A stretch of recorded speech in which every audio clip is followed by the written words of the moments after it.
Welcome, everyone. Welcome, welcome. Feel very welcome in our live today.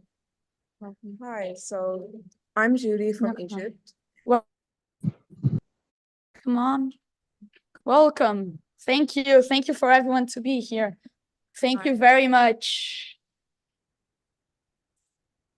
Hi, everyone. Hello. Hi. Thank you. Thank you for being here again. Thank you. Hello, everyone. Hi. Hello. Hi. Welcome. Hi. Hello. Hi. Hello. Nice. Ooh, there are a lot of people here. Hi. Yes. Hello. Hello. So, hello. Thank you. Thank you for everyone for being here. Can we start? You're ready to go. Yeah. Okay.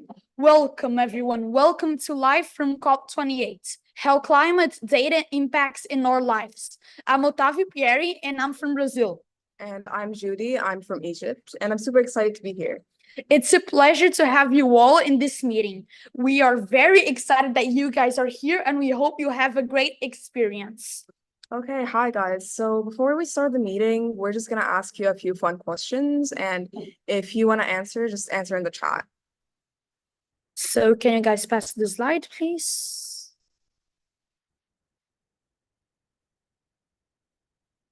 So we are starting with the following question. What does COP stand for? Please answer in the chat. Come on, please. Thank you. Does anyone have any idea what COP stands for? Okay. Oh, yes. Someone is correct here. All right. Emanuela Ozor is correct. Conference of the Parties. Well done. Well done. All right, Yes, Conference of the Parties. Yes, well done. Well done. All right. Yes, well done. Okay. Let's move to the next question, please. All right, so the next question is a true or false question. So just say true or false. So the question is, solar energy is the largest source of renewable energy. Is it true or false? This might be a bit tricky. Yes, it's a bit tricky. Oh, gosh. Okay. Oh, no. So most of you guys are incorrect. It's false. Yeah, okay. Yes. This might have been a bit tricky. It's actually hydropower. That's the largest source of renewable energy. Yes, it was really tricky. Exactly. Most of people think it's solar energy, but it's hydropower. But thank you for trying. It's false. Nice. Can we follow to the next question, please? Okay. So, which country is the largest emitter of carbon dioxide globally? China, USA, India, or Russia?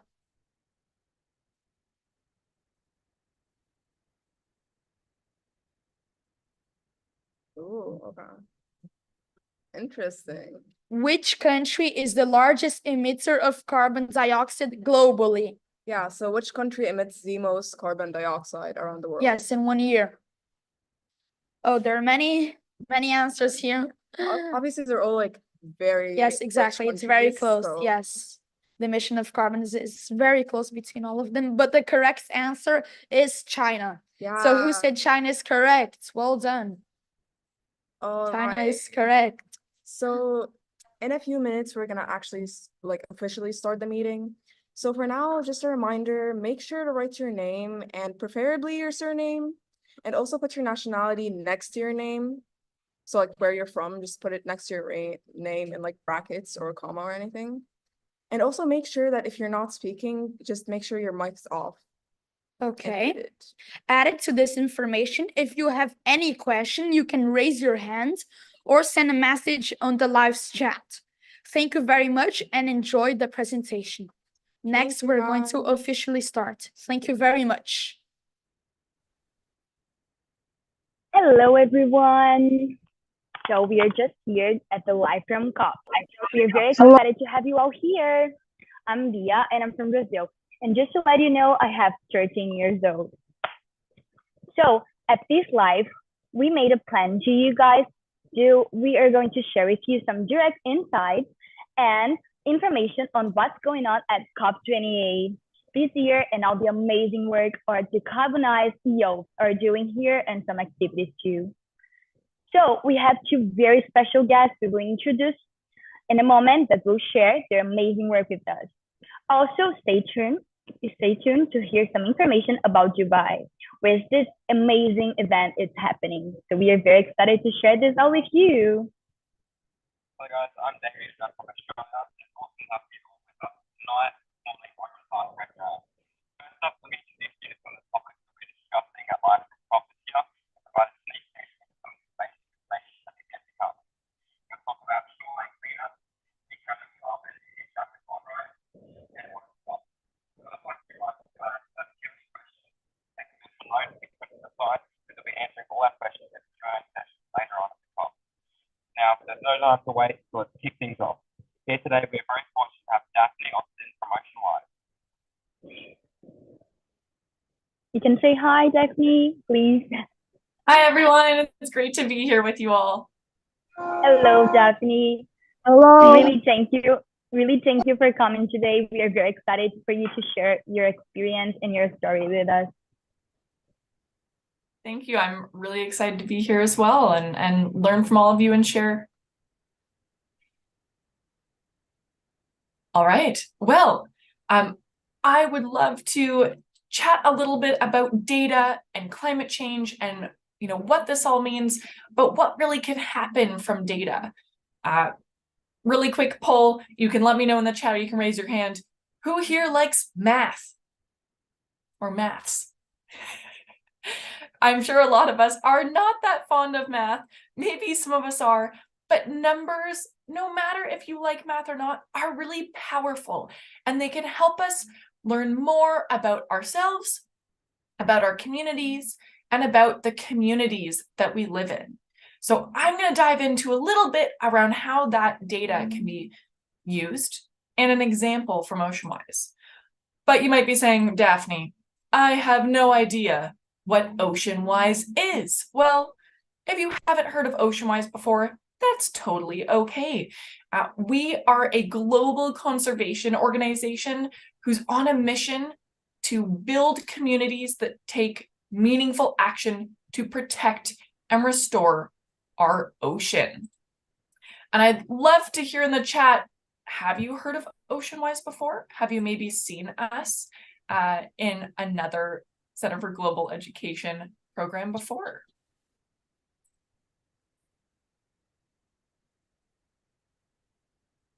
Let's see. A lot of people answering at the chat. Amazing. Some of us have, some of us haven't.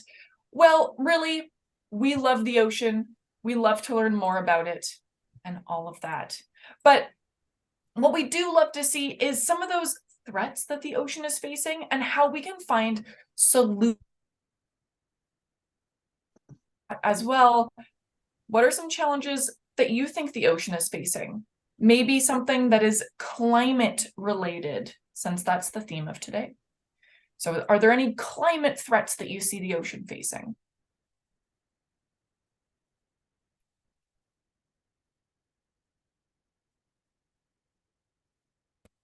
I see some answers coming in. Yeah, some pollution, glacier melting. Yeah, that would count. There's lots of ideas here. Hey, Daphne? Yeah, Wow. I love it. These are all great. Plastic, global warming, coral reefs dying, dumping waste, littering, global warming, garbage. Oh my goodness, there's so many. Please feel free to keep sending those ideas in. It's great to see them all. Oh, sea level rise, oil waste. Oh my goodness, so many. But what I do want to also talk about is, although there are challenges, there are lots of solutions. The ocean is really important to us all. It brings us oxygen, water, food, livelihood, and beauty that we get to enjoy. And there are so many ways that we can help protect and restore the ocean. There's lots of hope for it. We at OceanWise, we're focusing on a few solutions ourselves, such as whale health and monitoring, reducing plastics, recommending sustainable seafood options to others, educating people, and then also finding creative solutions to climate change, such as seaforestation or planting kelp in areas where it has gone missing. Amazing. Oh, we're seeing lots of maybe changes in weather patterns from climate change as well. Yeah, and that might depend on where you are. You know what? There's data, there's climate data that impacts our lives every single day. And this could be from so many different avenues. What I'd love to focus on a little bit today is plastics. And plastics, they are still connected to climate change through all of the carbon emissions that come with creating plastics. We're going to talk about that in a second, but I just wanted to share a little bit about one of the projects OceanWise is doing, and that's they're looking at the microfibers and microplastics that come off of clothing and items, right? Those big pieces of garbage that might travel from where you live to the ocean, they're going to break down into smaller pieces as they go there. Let's see what Shreyas, one of our microplastic scientists, has to say. The Plastics Lab is a unit of OceanWise that looks for science-based solutions to the problem of microplastics in our oceans.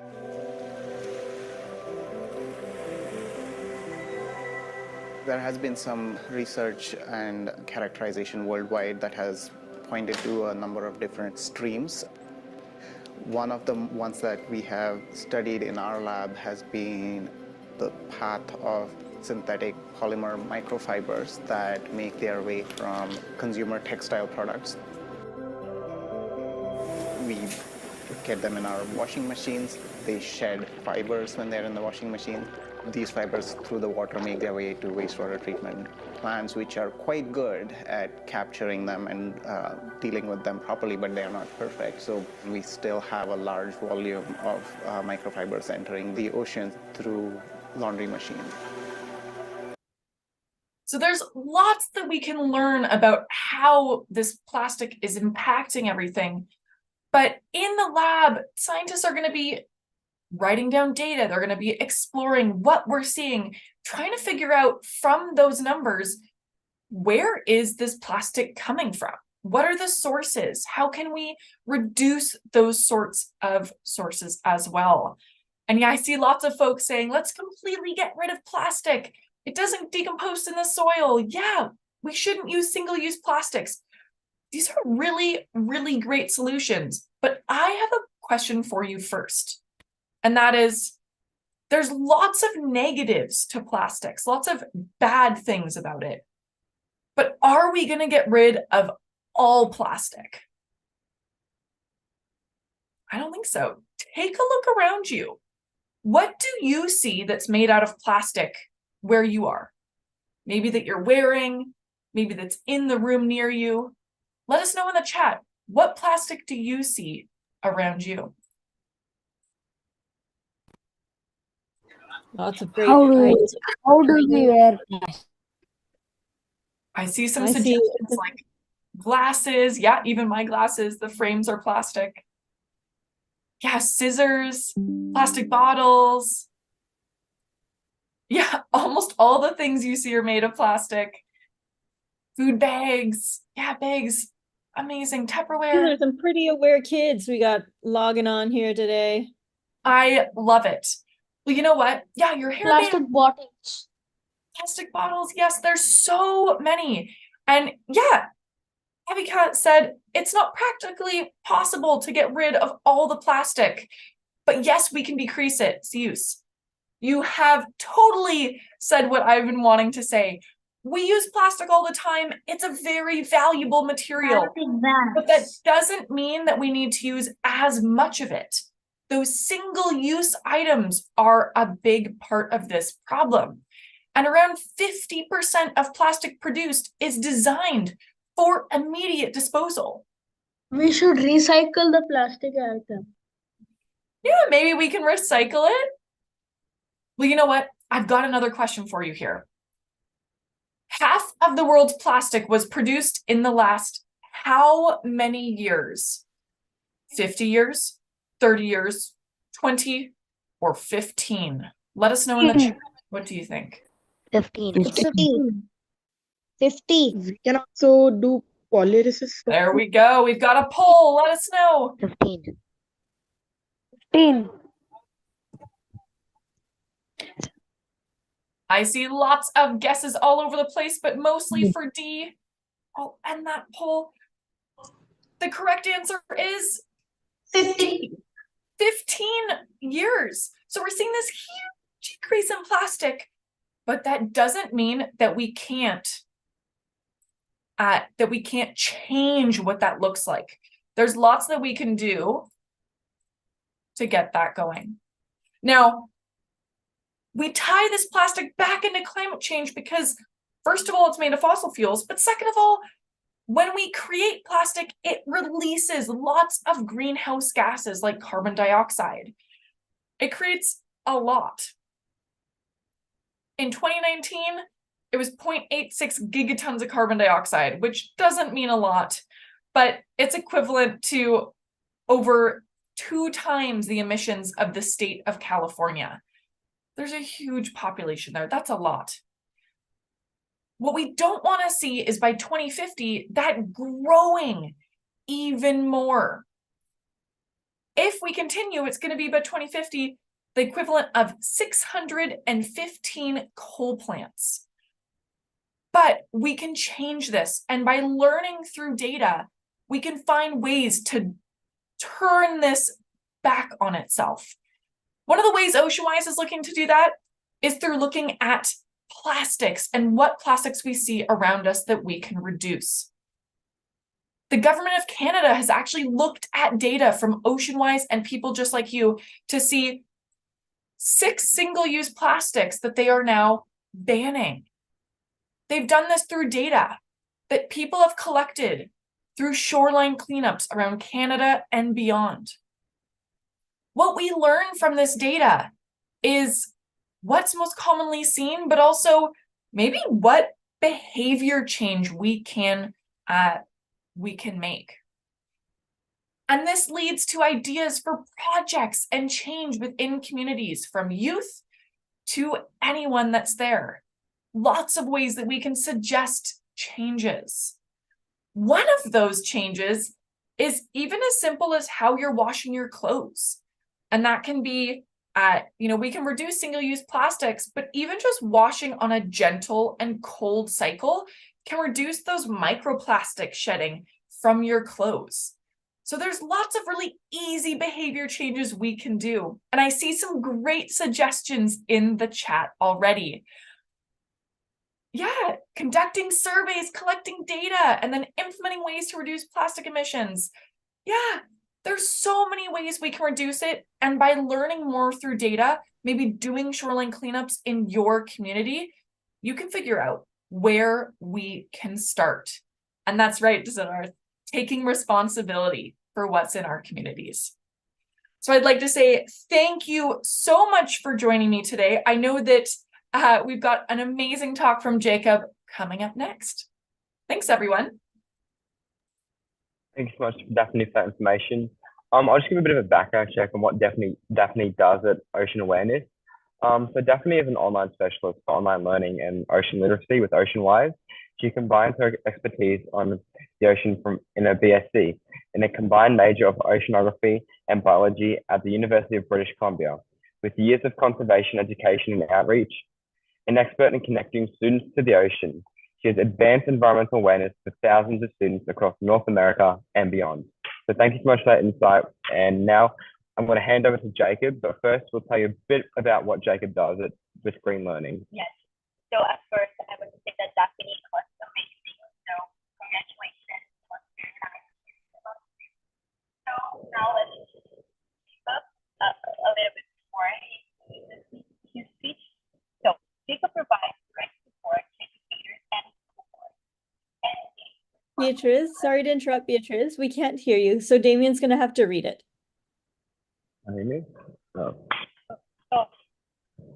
Jacob provides direct support to educators and school boards and engages with partners by facilitating green learning workshops and challenges. Sparking curiosity and a desire to take action, Jacob works to equip learners and educators with the tools and community for making positive change. Seriously, people, we need more Jacobs in this world. So, Jacob, if you'd like to hand over to you now, and you can tell us a bit more about yourself. Yes, we really want to hear you, Jacob. Yes, of course. Thank you so much for the kind introduction. I am very excited to be joining today to talk about how climate data impacts our lives. And so thank you, Daphne. Always exciting to hear how kind of the ocean's perspective, especially with OceanWise. So I'm excited to kind of talk and speak a little bit today about how climate data affects us when we start talking about making these big kind of decisions about our climate and start thinking about policy. And so just starting off, I do want to take a moment to acknowledge the land that I'm speaking from today. So hello to everybody from across the world, it seems to be, from in our chat and things here. I'm joining today from Hamilton in Ontario, Canada. It's a pretty nice and warm morning here. It's about 11 a.m. for us. And so the land that I'm joining from today, it was the traditional territory that's shared by the Erie, Neutral, Huron-Wendat, Haudenosaunee, and Mississaugas people. And as you can see in the image that I have here, it was acknowledged by this Dish with One Spoon Wampum Belt Agreement. And so this was an agreement that was made to share and care for all of these resources that we have around us in this beautiful area around the Great Lakes here. And I think I really like that sentiment in the sense of how we're all here to kind of share and care for the world that we have. And so with that kind of in mind, we can shift into thinking about kind of where we can, where we see those impacts of climate data. Oh, and here's a little picture of my, a little park that's near me. And so just a little bit more about Green Learning, who I'm joining from today. So we create free online education programs that are about energy, climate change, green economy, lots of different things. But all of our programs, something that we really try to do is not only kind of teach about these things, but also give some actions and ways that you can kind of get involved and start taking some action and help things out. And so today, when I'm speaking, the majority of things I'm kind of talking about will be relating to our Decoding Carbon program, which is all about that climate data and climate policies. But, all right, so where do we see the impacts of this climate data? We see this so much in the decisions that the individuals are making kind of in different government levels, as well as the climate policies that we interact with. I see people are scribbling all over my slide here. I'd ask if you please do not. And then, so first things first, I know that policy can maybe kind of bring up a lot of different things, but I would love if we could get in the chat can you tell me what comes to mind when you think of the word policy? That can be, how would you define it? Maybe some of the first like words that start popping up in your head when you start thinking about the word policy. Yeah, the first one in there is a very common one. I'll read them out as we're going here. We've got some things thinking of the government, thinking of laws, conditions. I'm seeing rules a lot. Seeing, yeah, a couple laws is popping up. Yeah, so exactly. And this is something that I think is, as we're seeing here, is a kind of a common experience that we have is when we start thinking about those policies, we start thinking about rules that are kind of being put in place, maybe like restrictions or those conditions. One I've got here, the privacy policy, maybe everybody sort of scrolls through these kind of things that we see maybe a little more often than we might kind of acknowledge. Now, the next one I have for you, another question I'd love if you could add into the chat is, where have you seen these policies? We maybe had a couple examples, people talking about kind of government and things like that, but thinking of policies, where might you see them? Maybe even yourself, you might be experiencing them. Ooh, seeing bank policies, constitution. Yeah. Oh, seeing them at schools is another great example. You might not necessarily think of some of those things as policies, but they definitely are. Office, yeah, we're getting a lot of great ones here. Universities, yeah. So I think we've got a strong group here today, definitely from science from our OceanWise presentation. But yeah, so we see these everywhere. We're kind of surrounded by them. And I think that often we don't necessarily have a great understanding of kind of what they are or what their purpose is.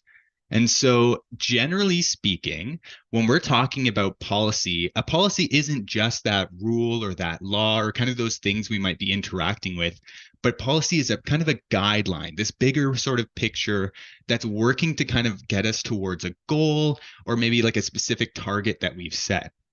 So these policies can help guide our behavior and activities that we kind of do to really go towards these goals. And so I like to think of it as a plan you're sort of putting in place that have maybe some rules and things like that attached to it, but it's not kind of the only part. There's lots of thinking that goes on behind.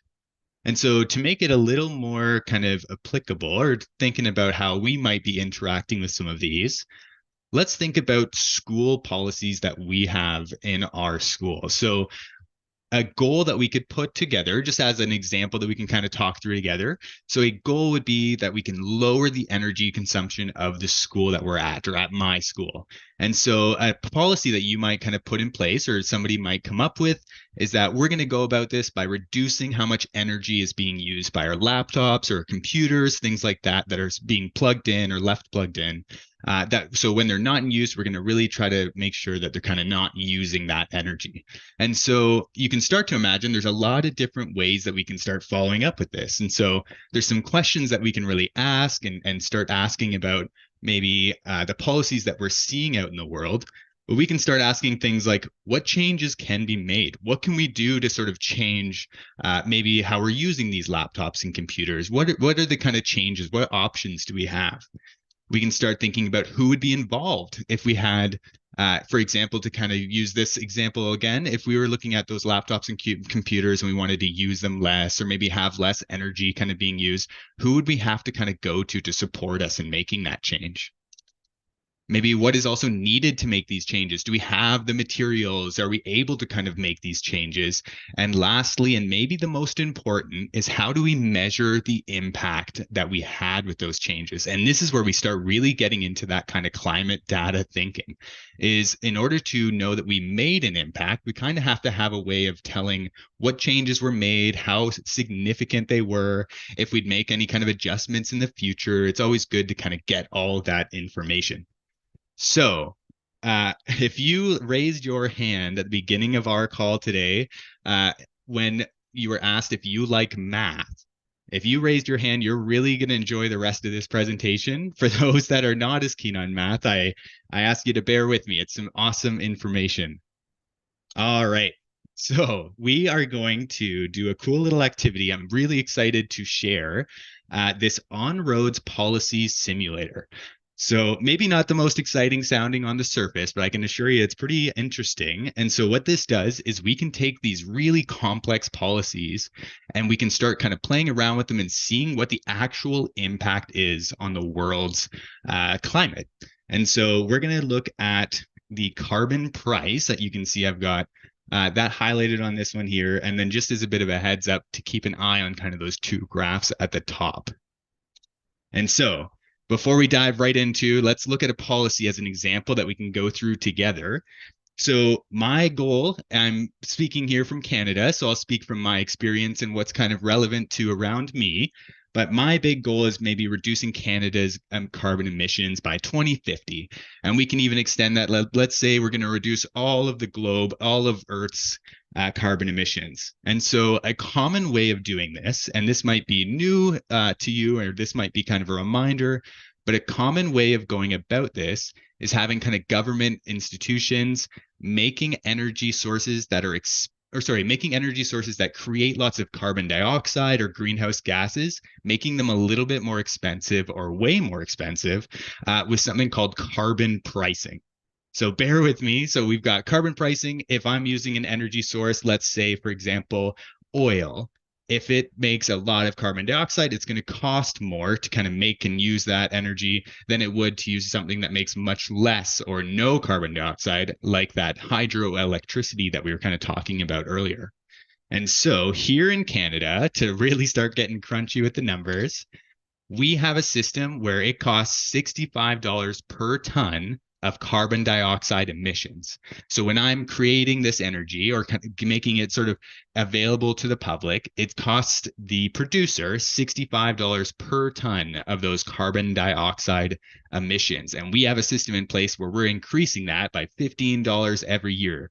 And so let's jump back into our simulator and see what this actually looks like. What would the effect of this change be? So here's just a teaser. So the spots that I've got highlighted in orange here are kind of your key components. I know this can be a bit of a busy screen, so keeping an eye on those two graphs at the top, and then y'all be kind of playing around with the carbon price. But let's see. So jumping into our simulator here, as you can see, we got a lot going on for sure, but we're going to focus in on our carbon price. And so before I go changing anything, I just want to show just how awesome and complex in a good way this simulator can get. So we could not only adjust our carbon price right now, we can go so far as to setting how long we want to take to kind of reach our goal, when we want to kind of reach that final carbon price goal, how long we want to take to kind of reach that goal. We can start really working out the details. But for now, and for the fun of seeing some awesome changes and things here, let's start looking at this. So right now, let's say we have our $5 per ton of carbon dioxide. We can kind of see our total amount of energy that's being produced by these different sources of energy. And then we can see how much carbon dioxide we have in our atmosphere. So if I change this to $65 per ton, like we have here in Canada, you're going to see a quick change to our graphs. And so I can do that in sort of this slider way. I'll go again just to show how that graph's changing a little bit. But you can really start to see how we're not only can we kind of take this information and start seeing those results, but it's just a lot easier to understand when we can kind of look at these visual graphs. And so what if we went crazy? What if we change this to $200 per ton? We can start seeing those even kind of more significant changes. And so I'm going to ask you to keep a bit of an eye on this graph as I scroll back and forth a little bit and try to look at what big changes are happening. And maybe you can even let me know in the chat as I'm going through this, what are some of those big changes that are happening? Keeping in mind, these are our different types of energy that we're seeing here. So if I scroll this one way up, we're starting to see that kind of change. And then I'll come back. And for the sake of time, I'll keep kind of plugging away. But something that I'm really noticing is we're having these coal, oil, and gas, these blue kind of orange and brown lines here, or bars. These ones are really going down once we kind of implement this change. And so we're seeing a less of our energy is being created by these kind of more these energy producers that create lots of carbon dioxide, and we're having this spike in our renewable energies, which sounds great. I think that makes sense. We can understand making it more expensive to create these more kind of toxic ways of creating energy versus having these kind of clean energy. Now, one that might catch your eye, but it's a little harder to understand or maybe see what's going on, is that we see not only does our kind of oil, coal, and gas decrease, but all of our different ways of creating energy decrease kind of right after we make that change. We see that dip right there in that bar. And this is important to keep in mind because we're thinking about how if we make energy more expensive, it's going to impact everyone. And so if we really quickly changed energy and made it much more expensive to create things like energy from coal, oil, and gas, you're going to see that in a lot of different ways that kind of impacts. It's going to be more expensive to use that energy at the same time. So you can start to kind of understand how these things can get really complicated really quickly. If we start implementing these carbon taxes, it might mean that people are paying a little bit more for their energy, but we have to start considering, is that worth it over time? And we could have a conversation like this forever. But these are the kind of things that are being discussed and talked about and thought with the conversations happening at COP as well. And so this is just a taste of this simulator. It's a great way to see things here. Going back, we can check things like the sea level rise, and our blue bar showing the change that's sort of happening there. We can see that we're even affecting the level of the sea by kind of implementing these taxes and all the sort of ripple effects that happen after. And another one that I always find really interesting is air pollution. If we're not making as much of these kind of more toxic ways of producing energy like coal, oil, and gas that release a lot of things in the air, by decreasing those, we get a lot less contaminants in our air as well. So just lots of thinking that can be done there. And I super encourage you to check this out. I've like the tip of the iceberg of all the things that this amazing simulator can do. But coming back to our presentation, I know it can feel a little overwhelming at times with all of these big conversations and global changes and things like that. But I just want to talk for a moment about what you can do as an individual to kind of help influence these decisions that are being made and these climate policies that affect you. And the best way to do that is to raise your voice. And so Green Learning has this awesome e-cards program where you can create a piece of artwork along with a letter that you send to a decision maker, and you can let them know, maybe you want to let them know about things that are kind of been affecting you, or how you feel that these kind of decisions should be made, or maybe you want to let them know all the amazing things you learned about plastics and how you feel like plastics have been affecting our oceans. And so we send this kind of card on behalf of you, so it protects your privacy. And if we get any response from those decision makers, we also pass it along to you. And we have an amazing kind of board of a bunch of great kind of e-cards that we've received from others. You can see one here as an example. But that is it for me today. I had a couple fun things to share with you with the simulator and our e-cards. And I just want to say thanks again for listening and joining with us.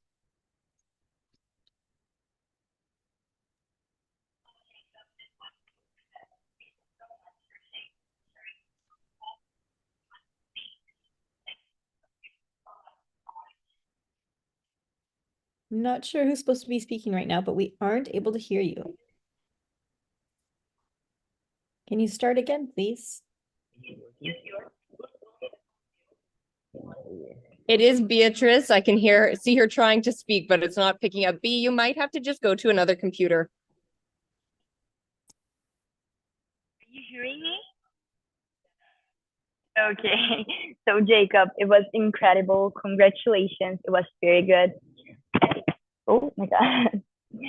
And also we did like a very similar activity here with En-ROAD, and it was amazing sharing all of your knowledge with us. Thank you so much. It was incredible. And now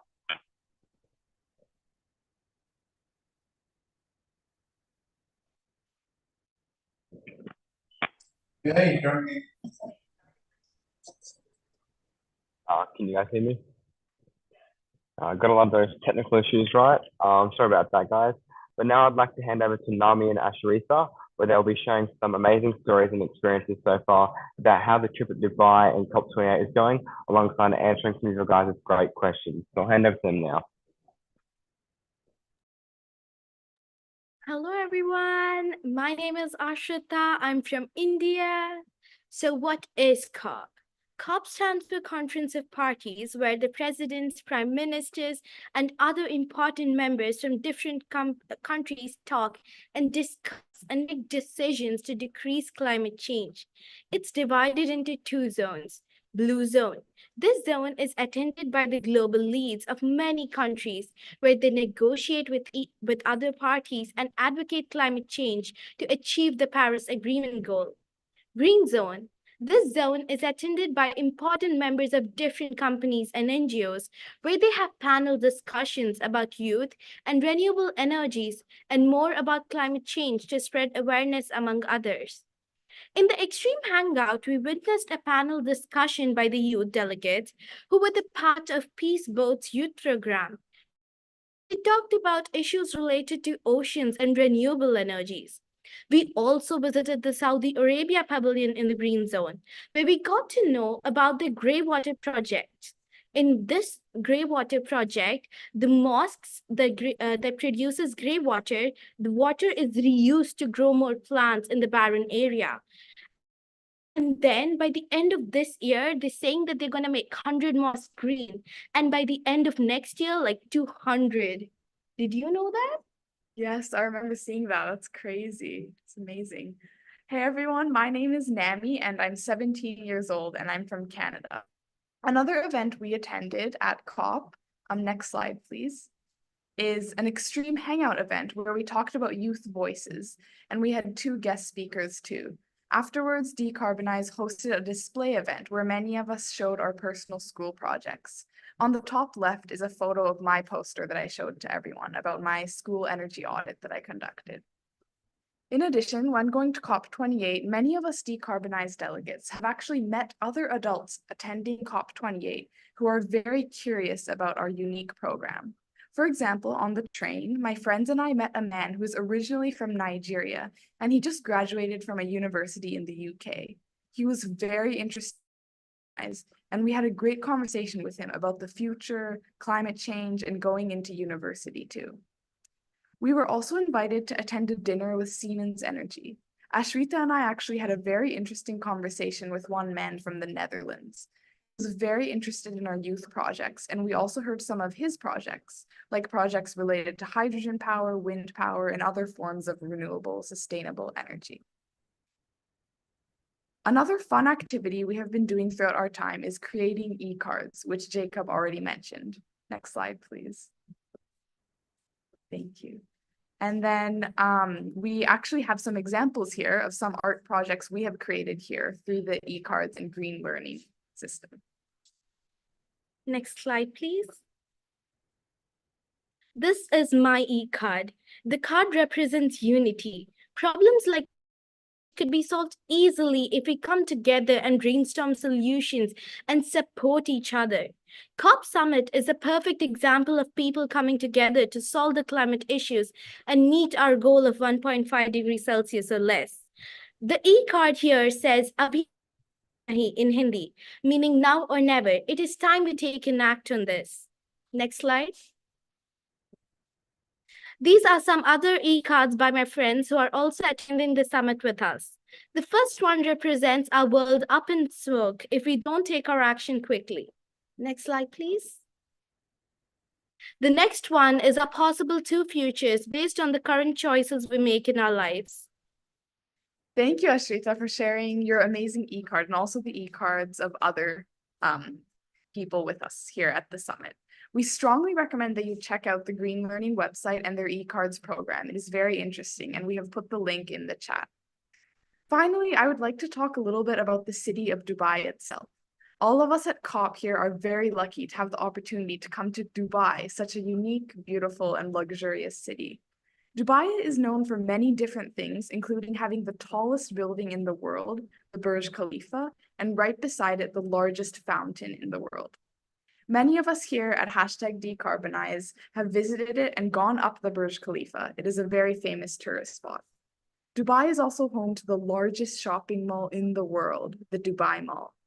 There are also many cultural tours, such as different markets called souks, like the Souk Madinat Jumeirah, and significant mosques. Overall, the city of Dubai is just a very unique, international, and futuristic city with many exciting buildings, events, and people. Especially with COP28 happening right now, there are people from all over the world coming together to discuss and share ideas on climate change. The United Nations COP meetings are always held at incredible places, but this year we were very lucky to have COP in Dubai.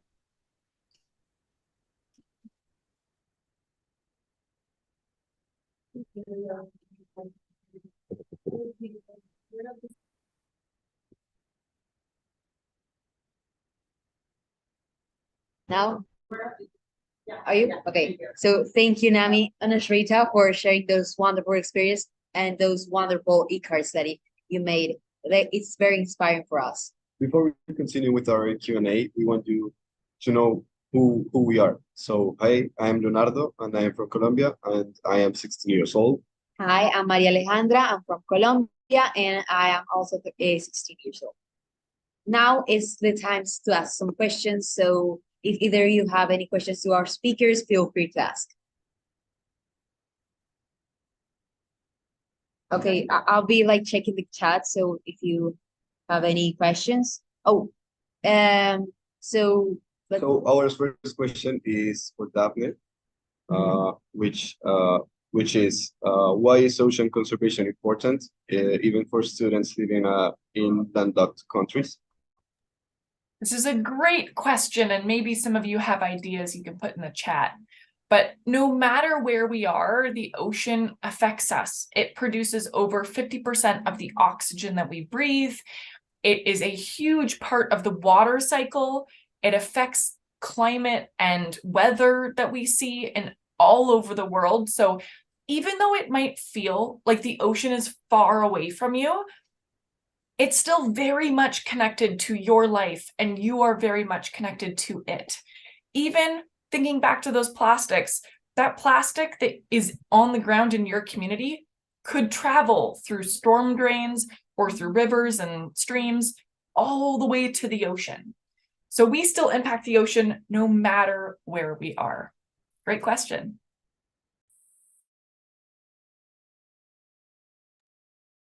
Thank you for that answer. Now we are going to like some of the questions. Yeah.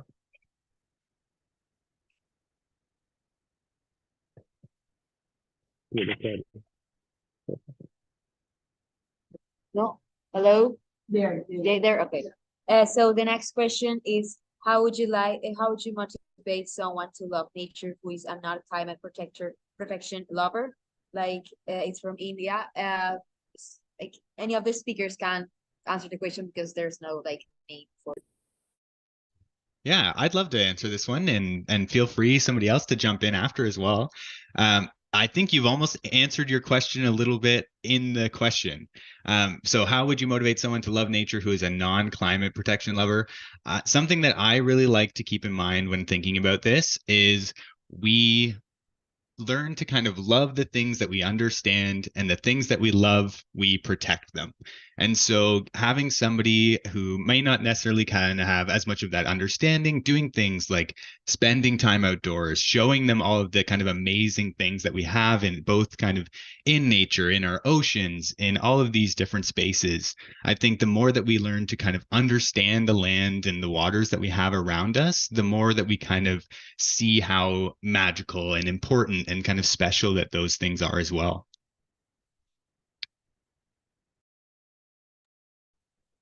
Can everyone hear me? Yep.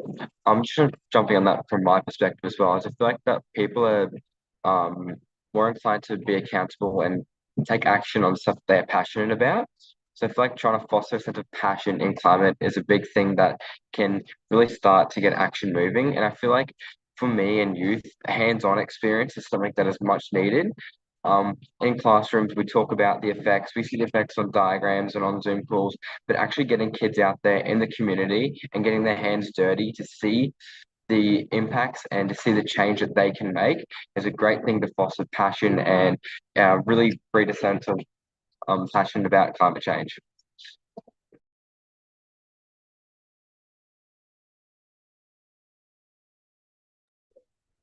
So thank you for that answer. Now we have our last question that is for Nami and Ashrita, because we are all almost run out of time. So have you personally done any sightseeing here in Dubai? Yeah, I did go to the Dubai Mall where I got the largest fountain show and got some good pics in front of the Burj Khalifa. And for me, I actually went on the very first day I arrived to Dubai. I went to a very cultural market called the Souk Madinat, and it was very interesting to see all the different, very cultural and things there too. So it was really amazing. So much for those questions, guys. We would now like to start wrapping things up. As seen, if we can pull up the presentation. Thank you. Thank you, Sam. There is a QR code here for a national park quiz. So just scan the QR code and you can complete the quiz. And after completing the national park quiz, you'll be asked how many people you're answering for and what country you're from. So just pop in those details into the quiz and it will give you your unique results about what national park you are. It's super fun and exciting to see which national park you are. We'll give you some time to scan the code and take a photo, even if you need to. You can go back and scan it after. But yeah, we'll be moving on now.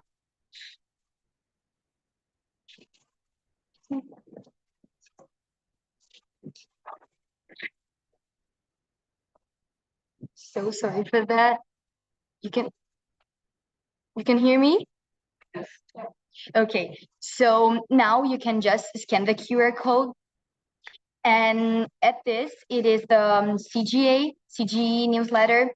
And this newsletter will keep you updated with events and amazing information on new action on battling our climate crisis, providing inspiration and ideas for you to apply to your personal communities. So you can also use it. And you can also take a picture too if you need it. Okay. So we'll give you some time to take a picture if you need. Okay. Okay, so that's it. And I will also like to thank you everyone for listening and we hope to have inspired and provided insight on the amazing work that leaders and us to Decarbonize Youth are doing at this year at the COP28. So here in Dubai, we like a lot. It is such a beautiful country. So we also like to give a big thanks to Jacob from Green Learning and Daphne from OceanWise. It was amazing, your speech, your presentation. Thank you so much for sharing a lot of knowledge with us. It was very meaningful. Thank you so much. Everyone, I know I want to say I'm sorry that I was so late to hop in, but I'm happy to see everyone. We would love to do a Decarbonize cheer before we let everybody leave for the morning or the evening. So it would be great if you could turn your cameras on and keep yourself cleaned up. And we are going to count down 3, 2, 1. And we're going to put our hands up and we're going to say decarbonize as a group. Okay, I'm seeing some cameras coming on. That's awesome. So we'll go 3, 2, 1, decarbonize. Are we ready? Okay. 3, 2, 1. Decarbonize.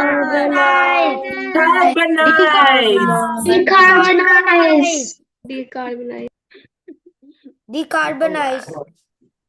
Thank you so much. Decarbonize. Wonderful. Thank you to our wonderful youth who planned and ran this whole event. You guys were amazing. Have a good night. Rebecca, I would say one more thing. India, have a good morning. So everyone, just feel free to follow up on social media for CGE Education, us Decarbonize Youth, and OceanWise for Daphne, and Green Learning for Jacob. There are a lot of amazing people in this activation space around climate change, and I feel like none of it is seen. It's kept very hidden under the surface. So being able to get weekly newsletters and see what people around the globe are doing to battle our climate crisis can be really inspiring and provide hope for youth around the world. And just working together as a one, we can get ideas from across the world and apply them to our own local communities. So just a big thank you for coming down. And I want to remind you that there is no plan B to our planet, and that if you are hopeful, take action now and protect our precious planet for us when we grow old and the future generations to come. So thank you and good night. Bye. Bye, sir.